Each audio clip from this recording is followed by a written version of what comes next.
감사하며 기도합니다. 아멘. 할렐루야. 할렐루야.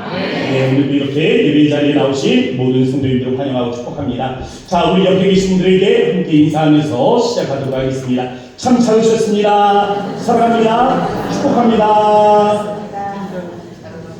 네, 오랜만에 뵙는 분들도 계시는데요. 우리 많이 보고 싶었습니다. 여러분들이 이렇게 보니까 또 마음에 즐거움도 있고, 오랜만에 보는 얼굴들도 또 감사하고, 또 이렇게 한 주만에 뵙는 얼굴들도 여전히 우리 하나님께서 한 주간 더 은혜를 주셔서 얼굴이 더 예뻐지고 또 더 밝아질 것 같아서 감사한 마음들이 있습니다. 우리 하나님의 은혜가 우리 모든 사랑하는 성도들 가정에 차고 넘치는 이 은혜와 축복이 함께하기를 주의 이름으로 축원해 드립니다. 자, 오늘 우리 말씀 시작하는데요. 한 이야기로 하나 시작을 했으면 좋겠습니다. 삼형제가 있었답니다. 이 삼형제가 있는데 셋 다 의사였대요. 이 의사인데 셋째가 명의로 소문이 난 겁니다. 그래서 누가 물었다는 거예요. 아니, 우리 형들도 그렇게 있는데 어떻게 이 막내가 돼가지고 그 명의가 되셨습니까? 비결이 뭡니까? 형들을 제치고 어떻게 그렇게 명의가 되었습니까? 라고 물어보니까 이분이 이야기를 하는 거예요. 대답을 하는 겁니다. 셋째가 말하기를 사실 우리 집안에서 명의는 제가 아닙니다. 첫째 형이 가장 큰 명의고 그 다음은 둘째고 그 다음은 저 막내입니다. 라는 이야기를 하는 거예요. 그러면서 하는 이야기가 큰형님은요, 사람이 아프기 전에 치료합니다. 그래서 사람들이 자기가 치료를 받았다는 것도 모릅니다. 그래서 아프기 전에 치료하니까 우리 형님은 다 병을 치료하고도 명이라는 소리를 못 듣는 겁니다. 근데 그 다음은 우리 둘째 형님이에요. 우리 둘째 형님은 사람들이 조금 아프기 시작할 때 치료를 합니다. 그래서 사람들은 자기 병이 별거 아니라고 생각을 해요. 별것도 아닌데 치료를 받았다라고 생각합니다. 그래서 우리 형님은 아프기 전에 그 병이 더 심해지기 전에 치료를 하니까 사람들이 그냥 그런 의사인 줄 압니다. 그런데 저는 실력이 모자라서 사람들이 병이 중해져야 그 다음에서야 병을 치료합니다. 결국 제가 제일 못난 의사입니다. 라는 이야기를 하는 거예요. 우리 하나님께서요, 우리 삶에 문제가 일어나기 전에 모든 것들을 다 해결해 버리시면 얼마나 우리가 감사하겠어요. 근데 아시겠어요? 하나님이 위대하시다는 것을 아시겠습니까? 우리의 삶에 아무런 문제가 없는데 하나님께서 문제가 일어나기 전에 다 해결해 버리셨는데 아시겠어요? 하나님께서 우리의 삶에 문제가 일어나기 전에 해결하시면 참 명이시겠지만 문제는 우리가 모르잖아요.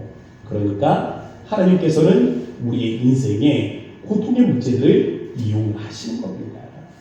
고통의 방법들을 통해서 그곳에서 문제를 해결하심으로 인해서 하나님께서 나를 치료하셨구나 라는 깨달음과 그 깨달음 속에서 살아계신 하나님을 만나게 하시는 거예요. 저는요, 우리 하박국의 말씀을 통해서 우리 모든 성도님들이 살아계신 이 하나님을 만날 수 있는 은혜가 있기를 주의 이름으로 축복합니다. 자, 첫 번째 말씀의 제목은요, 애가의 끝은, 제가 물음표 찍었죠? 애가의 끝은 뭐냐라는 거예요. 애가의 끝. 이 언니가 제가 신학교에서 공부할 때 이 하박국서 이 말씀이 문제로 나온 적이 있습니다. 뭐라고 문제가 나왔냐면 하박국 3장 2절 말씀, 이 말씀을 두고 이것은 부흥을 예언하고 있는 것인가? 라고 묻는 거예요. 이 3장 2절 말씀이 뭡니까? 여호와여, 주는 주의 일을 이 수년 내에 부흥케 하옵소서 라는 거잖아요. 이 말씀만 보면은 이건 분명히 누가 딱 봐도 부흥이에요. 회복이에요. 선지자의 그런 부흥과 회복을 위한 기도의 제목들이 담겨져 있는 겁니다. 그런데 정답은 X였어요. X였습니다. 신기하죠? 눈으로 우리가 그냥 딱 봐도 여호와여, 주는 주의 일을 이 수년 내에 부흥케 하옵소서. 이건 부흥이지. 누가 봐도 부흥이지. 아니 왜 이게 X야? 왜 X예요? 그 이야기를 드리려는 거예요. 그냥 이유가 없이 무조건 X다 이건 아니었어요. 사실 학문적인 이유가 들어있었습니다.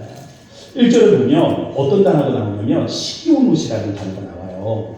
이 시기오노, 이 복수인데요, 단수로는 시가ион이라는 단어입니다. 근데 이게 무슨 뜻이냐면 애가 슬픔의 노래, 탄식의 기도 뭐 이런 뜻이에요.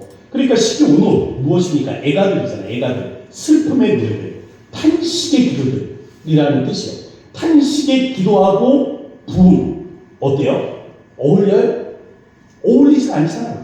그러니까 이 탄식의 기도라고 기록이 되어 있는데 이것을 부흥을 바라보면서 그것을 기도했다? 이게 어울리지 않는다는 거예요. 학문적으로 이게 이게 논리적으로 맞지가 않는다는 거죠. 그래서 정답이 X라는 거예요. 저는요 참 문제가 많은 문제라고 생각을 했습니다. 문제가 많은 문제야. 아니 고통을 글로 배우는 거예요. 삶으로 배우는 게 아니라 체험으로 배우는 게 아니라 글로 배우는 거예요. 인생을 살아본 게 아니라 그냥 인생을 학문으로 배우는 거예요. 바로 그런 사람들이 이런 이 문제를 내지 않았나 저는 그런 생각이 들었습니다. 고통을 문자적으로 잘못 배운 거죠. 우리 인생에도 다양한 비극들이 일어나지 않습니까? 그런데 이 비극을 우리가 어떻게 받아들이느냐, 이 비극을 어떠한 마음으로 받아들이느냐에 따라서 그 끝은, 결말은 달라질 수가 있는 겁니다.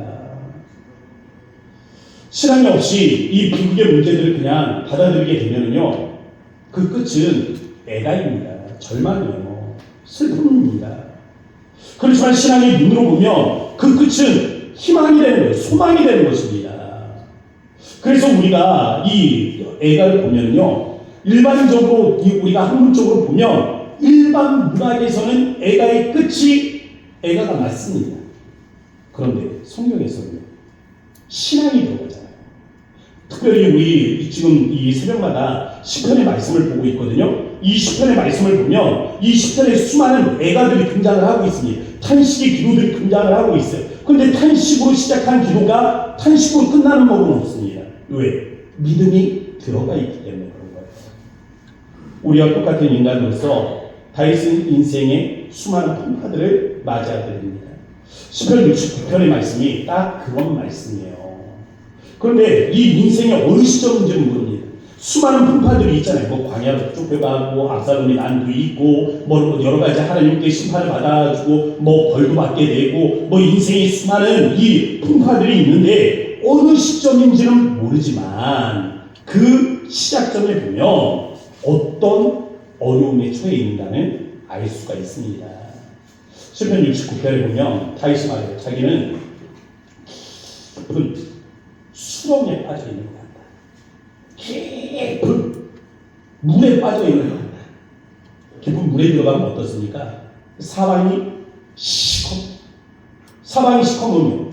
어디가 뭔지 알아요? 몰라요? 모릅니다. 그냥 발버둥 치는 거예요. 거기서 어떻게 살아야 돼? 어떻게 살아야 돼? 인생을 살다 보면 그런 순간들이 있잖아요. 어떻게 할지 몰라. 어디가 기분이 좋아. 까닭없이 자기를 미워하는 사람들이 가득하다고 말해요. 얼마나 많은지. 머리털보다도 많다고 말합니다. 형제들은 손님처럼 일합니다. 객이 되었다는 거예요. 낯선 사람이 되었다는 겁니다. 그래서 금식하고, 그래서 하나님께 울부짖으며 기도하고, 사람들은 그것도 좋아해요. 온통 내 주변에는 이런 적들이 가득하다라는 겁니다. 지금 다윗의 인생이 그렇다라는 거예요. 다윗은 인간적으로 굉장히 답답한 상황에 슬픔의 애가로 찬양을 시작하고 있습니다. 그런데 그 끝이 어떻게 끝나는지 아세요? 그 끝 한번 보세요. 시편 69편 34절. 시편 69편 34절의 말씀 화면 보고 읽어보도록 하겠습니다. 시작. 천지가 그리 찬송할 것이요 바다와 그 중에 모든 생물도 그리 할지로다. 아멘. 문제 해결된 거 아니에요. 여전히 그 안에 있는 겁니다. 나는 깊은 물에 빠진 것 같아. 깊은 수렁에 빠진 것 같아.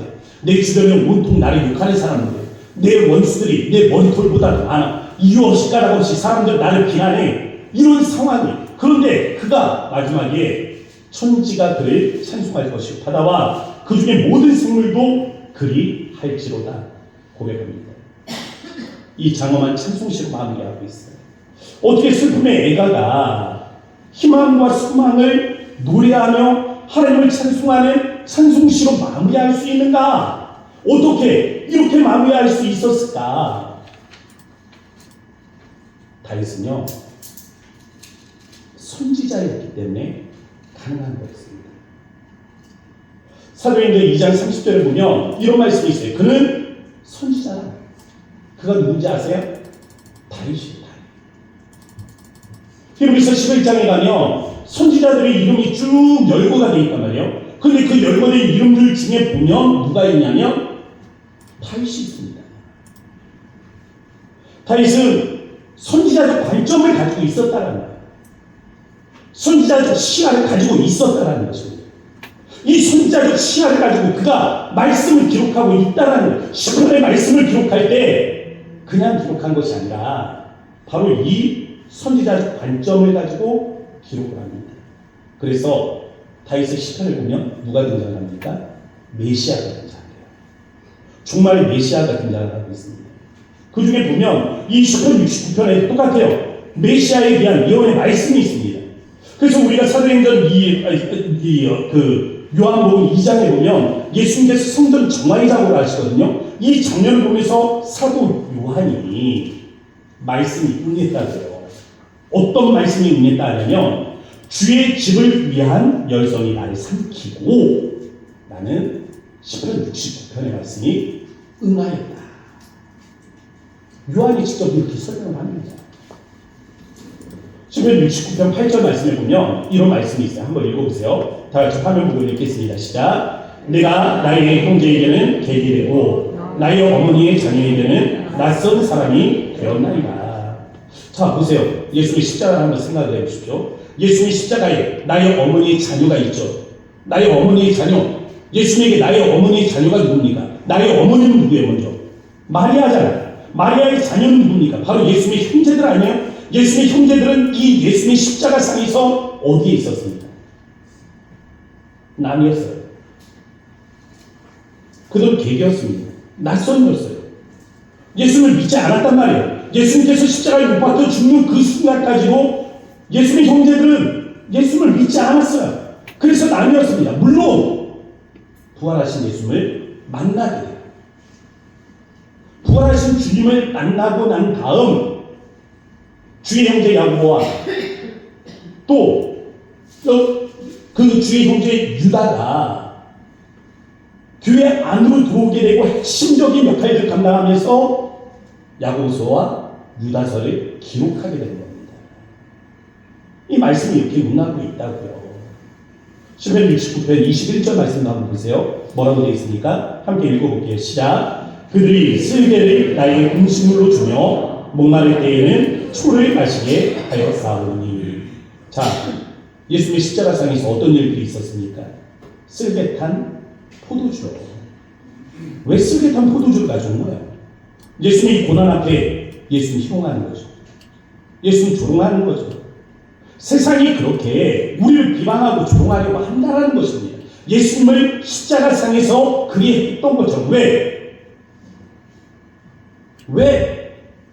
예수님 우리에게 말씀하셨어요. 너희가 세상에 속하지 않았기 때문이라고 말씀하십니다. 다윗이 말한 대로 사람들은 이유 없이 우리를 비판합니다. 때로는 우리의 금식과 구하는 강구까지도 조롱거리로 삼죠. 이런 가운데 다윗은 어떻게 소망을 바랄 수가 있었느냐는 거죠. 다윗이 그러한 상황이에요. 깊은 수렁에 빠진 것 같고 깊은 물에 빠진 것 같고 주변에는 온통 나를 비난하는 사람들이며 이유 없이 까닭없이 나를 적으로 돌리고 심지어는 나의 형제, 나의 가족, 나와 가까운 이들이 나와 원수로 돌아선 바로 이 상황이에요. 이러한 상황에 어떻게 소망을 품을 수 있었던 것인가? 그는 그것이 끝이 아니라는 사실을 알았던 것입니다. 비극적인 순간이 인생의 엔딩이 될 수 없다는 것을 알았던 거죠. 하나님의 오른손의 능력으로 누구를 살리십니까? 예수 그리스도를 살리시잖아요. 하나님께서 그 오른손의 능력으로 누구를 일으켜 세우십니까? 하나님의 백성을 일으켜 세우시는 거예요. 하나님의 그 자녀들을 일으켜 세우시는 것입니다. 인생의 수렁에 빠져있는 자들을 오른손으로 잡아 끄집어내신다라는 사실을 알기에 다윗은 그 그러한 상황 속에서도 희망을 노래할 수가 있었던 거죠. 하박국이 오늘 그렇습니다. 지금 슬픔이에요. 탄식이에요. 탄식의 기도로 들어갑니다. 지금의 상황이 그러니까 탄식으로 나아갈 수밖에 없습니다. 그런데 이 탄식의 기도 가운데, 슬픔의 노래 가운데 소망이 들어있는 이유가 뭐예요? 어떻게 소망을 노래할 수가 있는 거예요? 바로 이겁니다. 애가 끝나지 않는 이유는 바로 살아계신 하나님. 살아계신 하나님께서 우리에게 역사하실 것을 알기에 부흥을 노래하고 회복을 노래하고 소망을 노래하고 있다는 겁니다. 우리가 인생에서 인간적인 배신감을 느낄 때 있어요. 특별히 가까운 사람에게 배신감을 느낄 때 있습니다. 여러분, 낙심하지 마세요. 억울한, 수치, 원통함, 인생을 살면서 그 마음의 막막함, 그 어떤 것에도 좌절하지 마십시오. 믿음의 사람들에게도 좌절의 순간들이 있습니다. 비극적인 순간들이 있어요. 그럼에도 불구하고 우리가 믿음을 지켜야 할 이유는 신앙의 눈으로 보면 고통을 희망으로 읽을 수가 있는 겁니다. 절망을 소망으로 읽을 수가 있는 거예요. 믿음이 있으면 가능합니다. 여러분들에게 하나님의 성령이 이와 같은 믿음을 더하시기를 주의 이름으로 축복합니다. 자, 두 번째, 말씀하시는 하나님이에요. 말씀하시는 하나님. 우리 다 함께 따라해볼까요? 말씀하시는 하나님. 하나님은 무엇을 하십니까? 네, 말씀하시고요. 말씀하시는 하나님. 말씀하신다고요. 하나님 뭐 하신다고요? 말씀하시는 분이, 말씀하시는 분. 자, 하박국 이 말씀이요. 기록된 시기가 언제냐면 이스라엘로서는 격동의 시절입니다. 남한국 유다의 이 파란만장한 시기가 언제냐면 이 남한국 유다의 그 개혁적인 마지막 개혁적인 왕이 있습니다. 요시아라고 있는데 이 마지막 개혁적인 왕 요시아가 이 BC 609년이요. 이 609년에 무기또 전투에 나가서 사망을 하게 돼요. 죽게 됩니다. 애국과의 전투에서 죽는 거예요. 죽고 난 다음에 그러니까 새로운 왕이 필요하잖아요. 그의 아들 여호아스가 왕이 오게 되었습니다. 그런데 그로부터 3개월 후에 이 예루살렘에 누가 오냐면 바로왕 누고가 오게 됩니다. 요시아 왕을 죽인 왕이에요. 이 누고가 와서 생각을 해보니까 아니 전쟁은 우리가 이겼는데 니들 마음대로 왕을 세워? 하면서 왕 여호아스를 폐위시켜버리고 그의 동생 여호야김을 새롭게 왕으로 세우는 거예요. 한번 이런 상황들을 상상을 해보십시오. 우리 조선시대 이 조선 말기 그때하고 비슷한 거죠. 어떻게 보면 일제 그 강점기에 들어가기 바로 그 어떤 그 격동의 시절하고도 비슷할 것 같습니다. 이때 한번 생각을 해보세요. 하나님의 백성입니다. 하나님의 나라예요. 이스라엘입니다. 예루살렘이에요. 바로 그곳에 무엇이 있습니까? 수치가 가득한 거예요. 여기 하나님이 어디 있어요? 어디에 하나님의 역사가 있습니까? 개혁적인 왕, 신앙으로 살겠다는 왕은 전쟁에 나갔는데 그냥 죽음을 당했어요. 그의 아들들을 왕으로 세웠더니 아니 이스라엘 왕을 이 이방의 왕이 와서 폐위를 시키고 자기 마음대로 또 다른 사람을 왕으로 세우고 바로 이런 상황. 하나님이 그 얼굴에 숨기신 것 같고 우리의 기도에 응답하시지 않는 것 같은 그러한 상황이에요. 하박국 선지자는 이런 절망적인 상황에도 불구하고 하나님의 살아계심을 증거하고 있는 거예요. 하나님의 우상과 다른 게 있어요. 하나님의 우상과 다른 게 뭔지 아세요? 말씀하신다는 거예요. 우상 말하지 못합니다. 그러나 하나님은 말씀하세요. 하박국 2장 18절 말씀 한번 읽어보도록 하겠습니다. 다 같이 읽겠습니다. 시작. 세계의 우상은 그 세계 만든 자에게 무엇이 유익하겠느냐? 구워 만든 우상은 거짓 스승이라 만든 자가 이 말하지 못하는 우상을 금지하니 무엇이 유익하겠느냐. 아멘. 이 말하지 못하는 우상. 우상은 뭐 하지 못한다고요? 말하지 못해요. 하박국 선지자가 말하는 우상은 무엇입니까? 그냥 돌이에요. 돌이야, 나무야. 돌에다가 금으로 이렇게 색칠을 했어요. 금으로 완전히 도색을 했어. 이건 뭡니까? 돌이에요, 돌. 금칠한 돌. 나무에다가 도색했어요. 금으로, 은으로 완전한 도색을 했단 말이에요. 이게 뭐예요? 나무예요, 나무. 이건 아무것도 아닙니다. 그들은 무생물이야. 아무것도 아니에요. 그냥 돌이고 그냥 나무란 말이죠. 그래서 말을 하지 못합니다. 사도 바울이 고린도전서 8장에 보면 우상에게 드려진 예물에 관한 말씀, 음식에 관해서 먹는 말씀을 우리에게 전달을 해요. 그러면서 하는 말이 있습니다. 뭐냐면 우상의 제물에 대하여는 우리가 다 지식이 있다라고 말합니다. 그러니까 너도 알고 있다라는 거예요. 우상의 제물을 먹어야 되는지 말아야 되는지 니들 다 알고 있는 거 아니냐 이야기를 합니다. 그러면 어떻게 해야 하는지 알고 있다라고 말하는데 우상의 제물, 우상에게 바쳐진 제물, 이 음식을 먹어도 됩니까? 안 됩니까? 먹어도 되는 거야? 안 되는 거야? 먹어도 되는 거야? 안 되는 거예요? 아주 간단한 거 아닙니까? 우상은 뭐예요? 돌이에요. 우상은 뭐예요? 나무예요. 아무것도 아닙니다. 그것들은 아무것도 할 수가 없어요. 능력이 없어요. 그 앞에 예물을 드렸어요. 제사 음식을 드렸어. 그 음식이 바뀌었어요? 달라졌습니까? 아무것도 아니라고요. 누구는 그러더라고요. 제사 음식은 뭐 맛이 없다나? 그러면서 귀신 먹고 가서 맛이 없대요. 말이에요? 자기가 음식을 못해서 말해서 맛이 없는 거지. 왜? 우상은 아무것도 아니기 때문에. 가끔 이제 이 우상을 통해 미혹하는 영이 역사를 합니다. 미혹하는 영은 하나예요. 악한 사단입니다. 이 미혹하는 영은 우상을 통해서 우리의 마음을 미혹하기 위해서 이 우상이라는 도구를 통해 역사할 수가 있어요. 그래서 우상이 살아있나 보다 우리가 헷갈아가는 경우들이 있어요. 아니요. 그것들은 그냥 돌입니다. 그냥 나무예요. 아무것도 아닙니다. 다만 우상에게 바쳐진 음식을 우리가 먹지 않는 이유는 딱 하나예요. 혹이라도 이거 먹는 것 때문에 누가 시험에 될까 봐요.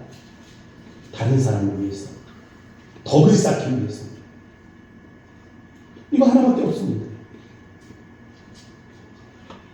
우상 자체는 아무것도 아니죠. 아무런 변화도 주지 못합니다. 헛개비예요. 헛수학이에요. 그럼 우리 하나님? 아니요. 여러분의 하나님에 대해서 묻고 싶습니다. 진짜 여러분의 하나님. 여러분의 하나님은 죽었어요? 살아계세요. 여러분의 하나님은 말씀을 하십니까? 침묵을 하세요. 여러분의 하나님은 잠잠고 계세요? 응답을 하시는 분이세요. 여기에 확신이 없으면 잘못 믿고 있는 거예요. 하나님을 믿고 있는지 알지만 그건 우상이에요. 말하지 못하면 그건 우상입니다. 죽어있으면 그건 우상이에요. 우리 하나님은 살아계신 하나님이라고. 우리 하나님은 역사하신 하나님이에요. 저는 그렇게 믿습니다. 개그맨 중에 김길이라는 분이 계세요. 사실 새롭게 하셔서 간증이 있어서 제가 들어봤는데 이 게이트키퍼라고 왜 연예인들이 같이 모임을 만들었더라고요. 요즘 연예인들 보면 자살 사건들이 많잖아요. 코너로 몰려서 극단적인 선택을 하는 이분들이 많아요. 그러니까 뭔가 우리가 이 크리스찬으로서 좀 그들에게 좀 이 온정의 손길이라도 내밀고 우리가 그런 사람들에게 마지막 극단적인 선택을 하기 전에 뭔가 도움을 줄 수 있는 그런 사람들이 되자 하고 막 모임을 만들었더라고요. 제가 좋아하는 분들도 많아요. 뭐 최강희 또 그것밖에 생각이 안 나네. 그렇다고 제가 최강희 씨만 좋아하는 건 아닌데 참 어쨌든 참 좋은 분들이 많더라고요. 이분이 간증을 하는 게 들려주는 거예요. 여러분들은 뭐죠? 자막이 혹시 보일라는 모르겠는데 자막을 보면 성경 말씀을 읽으면서 하나님을 만났다라는 고백을 해요. 어떻게 하나님을 깊이 체험하게 되었습니까? 라는 질문에 어느 날 그랬다는 거예요. 그 성경을 어느 날 교회에 갔는데 이 교회도 한 곳을 정해놓고 다니는 게 아니야. 이 날라리 신앙이 있어요. 날라리 신앙. 어떤 신앙이냐면 토요일은 친구들하고 나이트 이렇게 춤추고 노는 데 있잖아요. 클럽 이런 데 가서 막 놀아. 그리고 주일날 아침에는 또 이 모태신앙으로 자라서 그런지 교회를 안 가면 안 되니까 가까운 교회를 가는 거예요. 그렇게 해서 가는데 그날 아침에 교회를 간 교회에서 목사님이 그러더래. 아니 성경을 읽지 않고 여러분들 크리스찬이 된다는 것은 말이 안 됩니다. 근데 여기에서 이 자존심이 확 상하더라는 거예요. 왜냐하면 자기 모태신앙이냐? 그리고 그때만 해도 이분 연예인들이 좀 그렇습니다. 교회에서 막 초대해서 공연하는 거 있거든요. 그럼 막 이런 공연들 가면은 또 수익들이 적지 않아요. 그러니까 또 제2차 수익을 해서 막 이런 공연들 따라다니고 막 이런 일들을 했던 거예요. 그러니까 그 절에 그냥 문의는 크리스찬인데 아직 내면이 변화를 받지 못한 그런 크리스찬인 거죠. 그런데 목사님 그 말씀을 들으면서 자존심이 확 상한 거예요. 어렸을 때는 자기가 성경 필사였대. 그런데 크리스찬이 아니라고 하니까 그래? 그럼 내가 한번 성경을 읽어보지. 이 마음이 들더래요. 그때부터 성경을 읽기 시작한 겁니다. 근데 성경 말씀을 읽는데 자기 이 살가죽이 한꺼풀 벗겨지는 것 같아요. 말씀 한 장 한 장을 읽는데 내 몸의 살가죽이 벗겨지는 느낌이에요. 그러면서 순수한 나만이 남는 그러한 느낌이 찾아오더래요. 그러면서 하나님을 깊이 체험하게 되었다는 겁니다. 말씀 속에서. 그러면서 거기에서 변화를 받아서 그 다음부터 새벽 예배를 시작을 하고 정말 신앙이 낮게 좀 살아야 되겠다라는 결단을 가지고 살기 시작한 겁니다.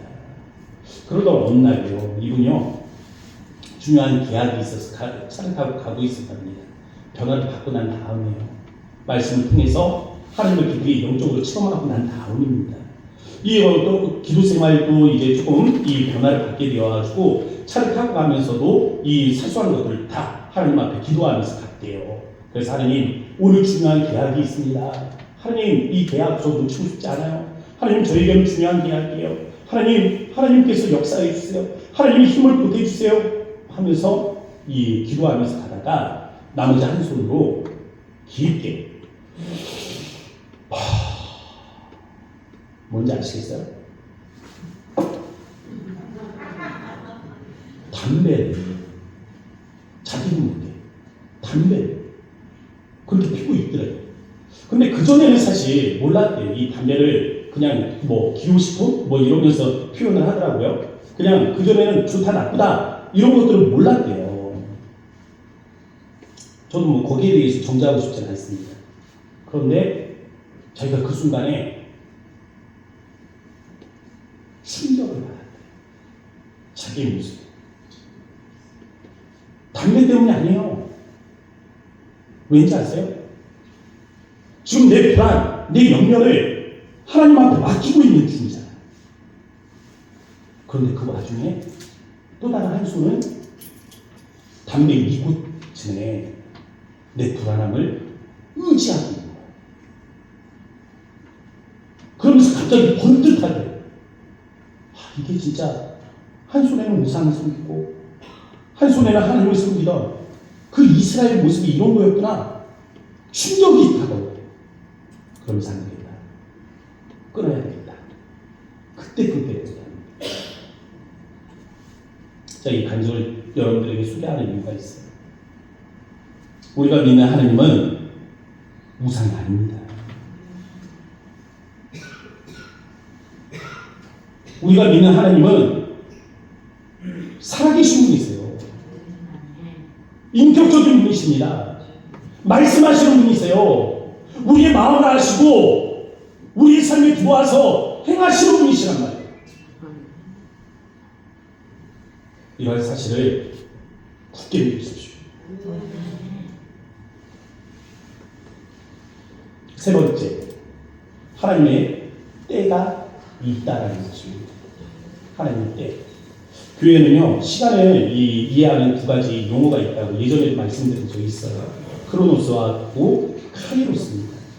크로노스는 뭐냐면, 우리 그냥 지금도 살잖아요. 지금도 우리가 예배를 드리면서 뭐가 가고 있어요?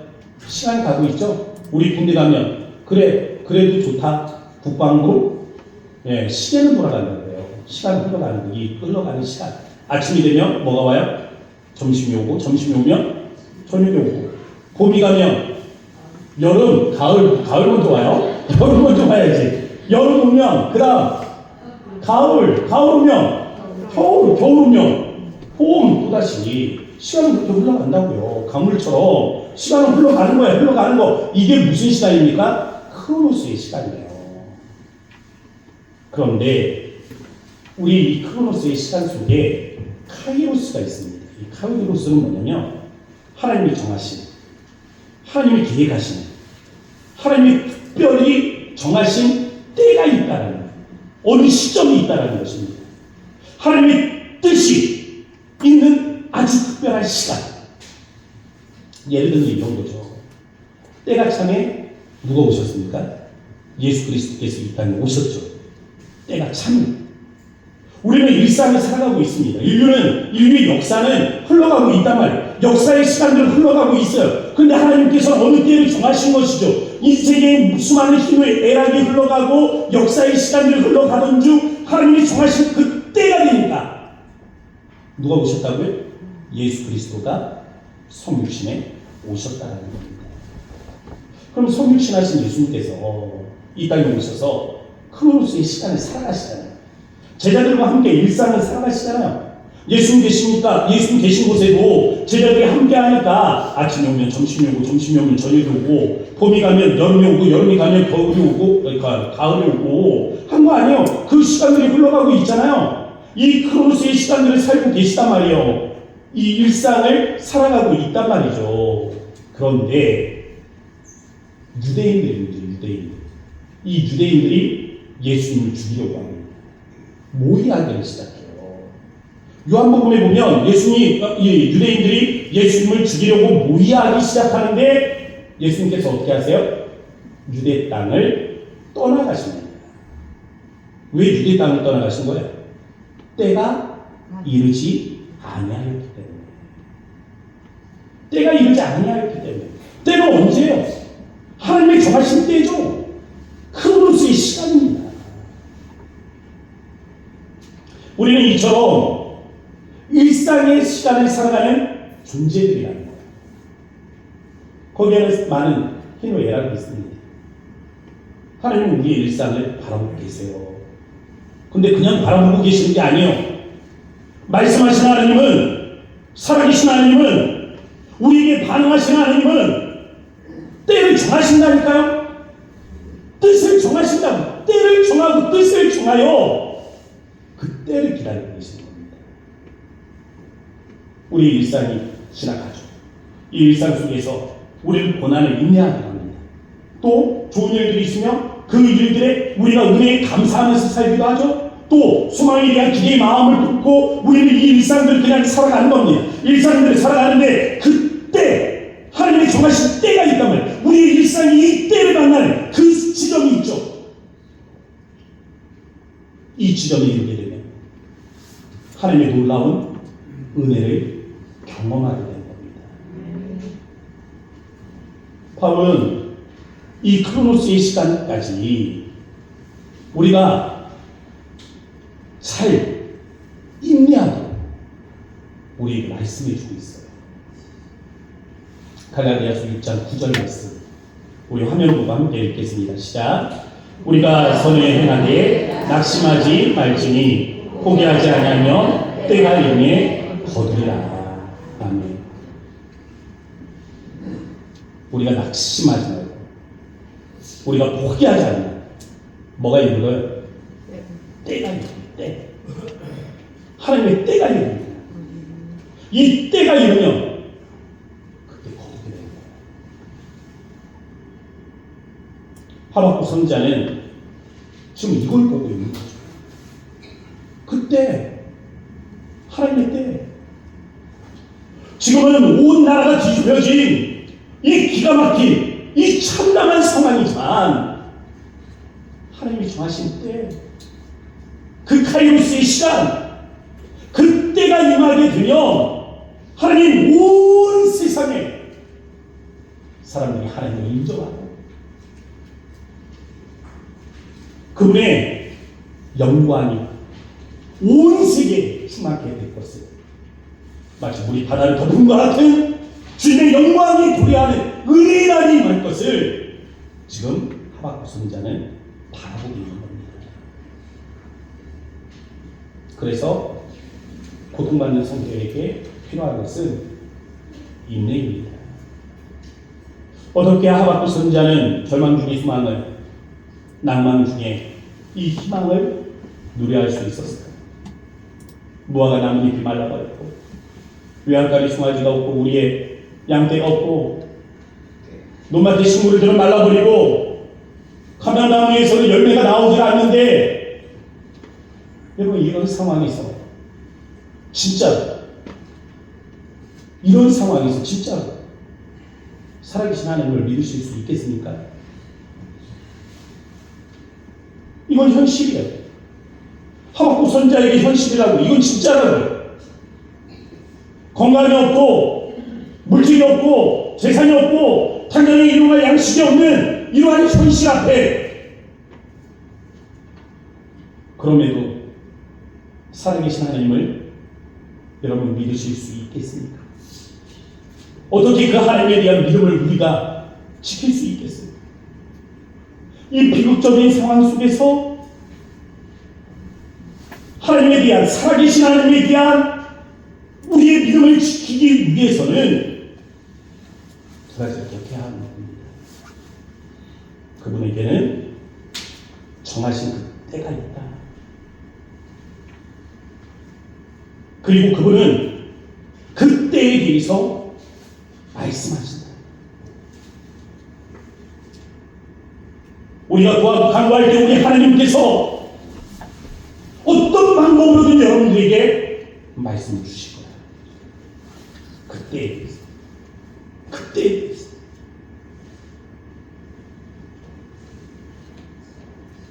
하박국 선지자와 같이 오늘의 그 참담한 인생 속에 인생의 눈물을 흘리며 살아가는 성도들이 있다면 오늘 하박국 선지자의 살아계신 하나님에 대한 믿음을 회복할 수 있기를 주의 이름으로 축복합니다. 아멘. 우리 이 시간에 함께 기도하며 나아갑시다. 기도할 때요 하나님 우리가 하나님의 정하신 때를 믿음으로 바라보기를 원합니다. 하나님 우리가 하나님의 말씀을 하나님의 음성을 듣기를 원합니다. 주님 우리에게 말씀하여 주옵소서. 주의 말씀에 우리 영혼의 귀를 기울이게나이다. 우리가 살아계신 하나님을 믿음으로 바라보며 이 시간에 그런 말씀을 기억하며 간절한 마음으로 기도하며 나아가겠습니다. 주여 아버지 하나님 그렇습니다. 우리 주님 하나님 나와 하나님 오늘의 하나님 말씀을 듣습니다. 아버지 우리 하나님 주신 주님의 하나님 거룩한 말씀을 기억하며 아버지 살아계신 하나님의 하나님 거룩한 말씀을 하나님 의지하여 하나님 나아가기를 바라오니 아버지 우리 하나님 말씀하여 주옵소서. 아버지 우리 하나님 살아계신 하나님의 하나님을 주님을 하나님 모여 주옵소서. 우리 하나님 이렇게 하나님께서 말씀하시고 우리 하나님 거룩한 하나님 우리 하나님 바라볼 수 있도록 인도하여 주셔서 아버지 우리로서는 아버지 정말 하나님을 줄 수밖에 없는 아버지 우리로서는 하나님 정말 하나님을 감당할 수 없는 이 시험과 하나님 이겨내게 하시고 아버지 우리 하나님 믿음으로 주의 하나님을 사랑하는 믿음으로 아버지 우리 하나님을 기도하며 나아갈 수 있는 은혜 하나님께 우리 함께 하리라 하나님 우리 마음의 하나님 주께서 이 하나님 마음을 도와하시며 오직 살아계신 하나님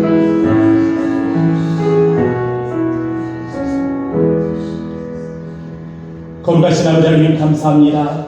오늘 우리에게 주신 말씀과 같이 하나님 우리가 인생의 어떠한 순간에 있든지 살아계신 하나님 살아계셔서 역사하시고 살아계셔서 말씀하시며 살아계셔서 우리에게 반응하시는 그 하나님을 우리가 믿음으로 바라볼 수 있는 은혜가 있도록 인도하여 주옵소서. 우리의 영혼의 귀를 열어주시고 하나님의 말씀을 듣게 하시고 하나님의 말씀에 소망을 갖게 하시고 하나님 이 소망으로 하나님 우리 인생을 승리하며 살아갈 수 있는 주의 거룩한 백성들이 되게 하여 주옵소서. 하나님이 정하신 때가 있음을 믿음으로 바라보면서 하나님, 오늘도 우리가 하나님 주의 그 도우심을 의지하여 나아가기를 원하오니 하나님, 다시 오시는 주님의 날, 하나님 그날에 우리의 소망을 두고 하나님, 우리가 이 참 풍파만의 세상을 하나님 인내하며 잘 살아갈 수 있도록, 하나님 인내하며 하나님 승리함으로 살아갈 수 있도록 우리 성도들의 마음을 주님께서 붙잡아 주옵소서. 역사하시는 예수님의 이름으로 감사하며 기도합니다. 아멘. 우리 함께 자리에서 일어나셔서 찬송가 635장 함께 찬양하겠습니다.